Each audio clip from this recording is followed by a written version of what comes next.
Hello friends, ఈరోజు నేను కాకరకాయ టమాటా చేస్తున్నానండి. దానికి కావాల్సిన కాకరకాయలు, పచ్చిమిర్చి, తర్వాత బిగ్ సైజ్ ఆనియన్ తీసుకున్నాను. ఇక్కడ బౌల్లోకి సాల్ట్ తీసుకోవాలండి. ఇక్కడ దొడ్డుప్పు తీసుకున్నాను నేను. సో ఇందులోకి కాకరకాయ ముక్కలు ఏవైతే ఉన్నాయో రౌండ్గా కట్ చేసుకోవాలి. దానిలో ఉన్న సీడ్స్ అన్నీ కూడా తీసేసుకోవాలండి. ఇలా ఈ విధంగా సీడ్స్ ఏవి లేకుండా తీసేసుకోవాలి. కొందరు ఇష్టపడరు, మా పిల్లలు అయితే ఇష్టపడరు, అందుకే తీసేస్తాను. సో ఇప్పుడు ఏవైతే కాకరకాయ ముక్కలు ఉన్నాయో అవన్నీ కూడా ఉప్పులో ఒక 5-10 మినిట్స్ బాగా పిసికి వేయాలండి. ఎందుకు అంటే దానిలో ఉన్న పసరు అంతా వెళ్ళిపోతుందండి. చేదు అనేది ఉండొద్దు అంటే మనం ఈ విధంగా బాగా ఉప్పులో ఇలా మనం అంతా కూడా దాన్ని పిసికేయాలండి. దానిలో ఉన్న పసరు అంతా కూడా వచ్చేస్తుంది. ఒక 5-10 మినిట్స్ ఇలానే కంటిన్యూస్గా చేతులతో ఇలా అనాలండి. నేను చూపిస్తున్న విధంగా.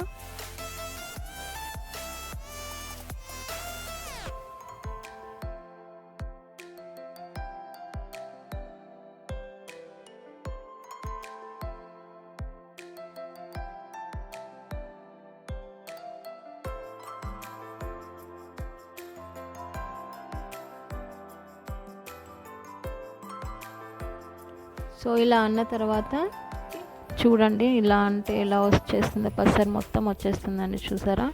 అదంతా కూడా వంపేసి మళ్ళీ ఫ్రెష్ వాటర్ తోటి ఇదంతా వంపేసేయాలండి. ఇప్పుడు కడాయి పెట్టుకొని దానిలో నేను 2 టేబుల్ స్పూన్స్ ఆయిల్ వేసుకున్నాను. ఆయిల్ హీట్ ఎక్కిన తర్వాత మనం అందులోకి పచ్చిమిర్చి ఒకటే యాడ్ చేయాలండి. ఆనియన్ వేయకూడదు. ఆనియన్ ఫస్టే వేస్తే పాడైపోతుంది, ఫ్రై అయిపోతుంది. సో ఇలా మళ్ళీ ఫ్రెష్ వాటర్ తోటి ఒక 2-3 టైమ్స్ మళ్ళీ వాష్ చేసేసుకోవాలండి కాకరకాయ ముక్కలన్నీ కూడా. సో ఇక్కడ పచ్చిమిర్చి వేగిందండి. ఈ కాకరకాయ ముక్కలు ఏవైతే ఉన్నాయో మనం అంతా కూడా మళ్ళీ 2-3 టైమ్స్ వాష్ చేసుకున్న తర్వాత ఇలా వాటర్ ఏం లేకుండా పిండేసి మీడియం ఫ్లేమ్లో మాత్రమే ఈ కాకరకాయ ముక్కలన్నీ కూడా ఫ్రై చేసుకోవాలి. కొంచెం మీడియం సగం వరకు మధ్య మధ్యలో కలుపుకోవాలండి.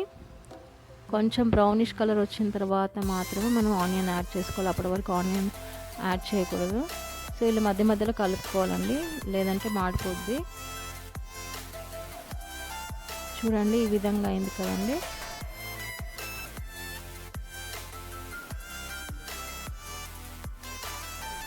సో ఈ టైంలో మనము ఆనియన్ యాడ్ చేసుకోవాలి. మీడియం ఫ్లేమ్లో పెట్టుకొని ఆనియన్ ఇది మొత్తం కూడా కాకరకాయ అంతా ఆనియన్ అంతా కూడా ఫ్రై అయ్యేంత వరకు ఉంచుకోవాలి.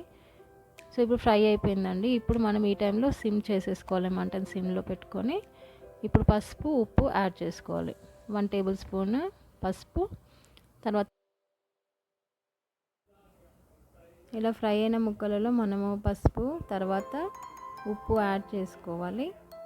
ఫ్రై అయిపోయింది, సిమ్లోనే ఉంచేసుకోవాలి. టమాటా ఇక్కడ నేనైతే 3 మీడియం సైజ్ టమాటాలు తీసుకున్నా, అవి కట్ చేసుకోవాలండి. కట్ చేసుకొని కాకరకాయ ఫ్రై ఏవైతే ఉన్నాయో అవన్నీ కూడా సైజ్ కానీ మిడిల్లో మనం ఈ టమాటా ముక్కలు యాడ్ చేసుకొని దానిపైనే 1 టేబుల్ స్పూన్ కారం వేయాలండి. టమాటా ముక్కలు వేసి 1 టేబుల్ స్పూన్ కారం యాడ్ చేసి దానిపైనే మనము ఈ కాకరకాయ ముక్కలు ఏవైతే ఫ్రై అయినాయో అవన్నీ కూడా కవర్ చేసేయాలండి. టమాటా ముక్కలు మొత్తం కూడా కవర్ చేసేసి ఇది మనం ఒక 5-10 మినిట్స్ వరకు ఇలా ఉడకనివ్వాలండి. లిడ్ పెట్టుకోవాలి. ఈ టైంలో మనం లిడ్ పెట్టుకోవాలి. దానిపైన మూత పెట్టేసుకోవాలి. మనకి కాకరకాయ కూర టమాటా ఇది కూడా చేదు ఏం రాదండి. ఇప్పుడు బాగుంటుంది, ఎందుకంటే ఆల్మోస్ట్ అంతా ఫ్రై అయిపోయింది కదండి కాకరకాయ. సో ఇలా చేయడం మనకి ఇలా కాకరకాయ టమాటా ఫ్రై రెడీ అయిపోయిందండి. చాలా టేస్టీగా ఉంటుంది. ఇలా ట్రై చేసి మీరు తిని చూడండి, చాలా బాగుంటుంది. ఇలా తిన్న తర్వాత మాత్రం మీరు ఎప్పుడు కూడా కాకరకాయ ఇష్టపడకుండా ఉండరండి, చాలా బాగుంటుంది. ఇలా ట్రై చేయండి. మాకైతే ఇలా బాగా నచ్చుద్దండి, మేము ఇలానే చేసుకుంటాం ఎప్పుడు కూడా. ఇప్పుడు దీన్ని వేడివేడి అన్నంలోకి వేసుకొని తినండి, చాలా బాగుంటుంది. ఇప్పుడు మా పాప అయితే ట్రై చేస్తుంది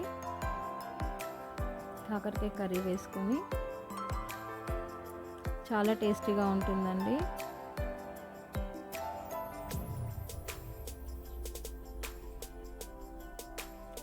బాగుంటుందండి, బాగుంది. మా పాప ట్రై చేసింది, టేస్ట్ చేసిందండి, చాలా బాగుందండి. ఒకవేళ నచ్చితే లైక్ చేసి సబ్స్క్రైబ్ మై ఛానల్ అండి. Thank you.